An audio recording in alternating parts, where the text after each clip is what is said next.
भारतीय सेवा समाज सेवक सेमिनार का वडोदरा में आयोजन करवाया गया, जिसकी शुरुआत महाराजा सयाजीराव यूनिवर्सिटी के vice chancellor professor doctor Vijay Kumar Srivastava के हाथों करवाई गई।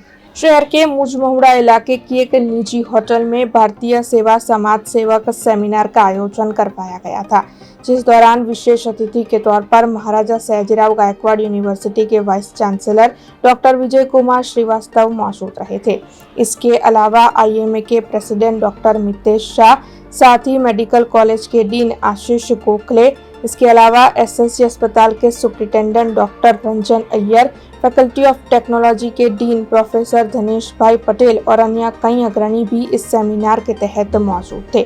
आपको बता दें कि 21 दिसंबर से लेकर 24 दिसंबर तक भारत में जगह जगह पर ये सेमिनार आयोजित होने वाले हैं। उसी के तहत वडोदरा में इस सेमिनार का आयोजन करवाया गया था।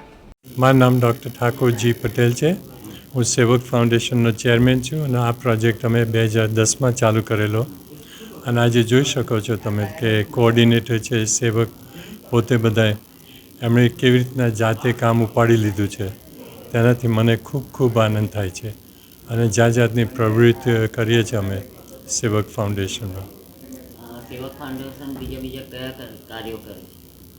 અમે ડાયાબિટીસ અને બ્લડ પ્રેશરનું સ્ક્રીનિંગ આખા ગામમાં કરીએ છીએ, પછી પાણીનું ધ્યાન આપે છે, પછી જેવી રીતના અનિમિયાનું ચેક કરે છે।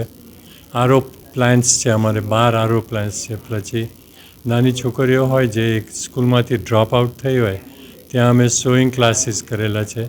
2 બિહારમાં છે, એક આપણે ડાંગમાં છે। અમારે પ્રોજેક્ટ બિહાર, ઓડિશા, તામિલનાડુ અને ગુજરાતમાં છે। ગુજરાતમાં એક જિલ્લામાં અમારે 4-5 ગામો છે। મારું નામ ડૉક્ટર ઠાકોર જી પટેલ। સેવક પ્રોજેક્ટ છેલ્લા 13 વર્ષથી કાર્યરત છે। અત્યારે ગુજરાત, બિહાર, તામિલનાડુ અને ઓરિસ્સા જેવા રાજ્યમાં ચાલે છે। આજ દિન સુધી 300 જેટલા ગામડા અને 3 લાખથી વધારે લોકોનું BP, ડાયાબિટીસ, એનિમિયા જેવાનું સર્વેક્ષણ થયું છે।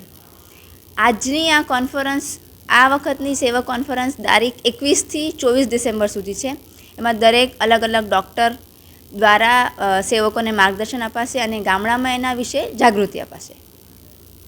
સેવક પ્રોજેક્ટ કેટલા સ્ટેટમાં ચાલે છે અને કઈ રીતની પ્રવૃત્તિ કરે છે? સેવક પ્રોજેક્ટ ફક્ત આરોગ્ય જ નહીં, એટલે ડાયાબિટીસ, બ્લડ પ્રેશરનું તો મફત નિદાન કરે છે, એની સાથે ગામડાની અંદર જો વિશિષ્ટ સુવિધા, ધારો કે RO પ્લાન્ટ છે, તમારા ગામની અંદર સેનિટેશન છે, તો અમે આગિયા ગામમાં 110 પ્રીફેક્ટ ટોયલેટ પણ આપવામાં આવ્યા હતા। તામિલનાડુ જ્યાં લોકોને બાંધવા માટે જગ્યા નથી, એ લોકોને અમે દાન પણ આપ્યું છે, રકમ આપી છે સેનિટેશન માટે।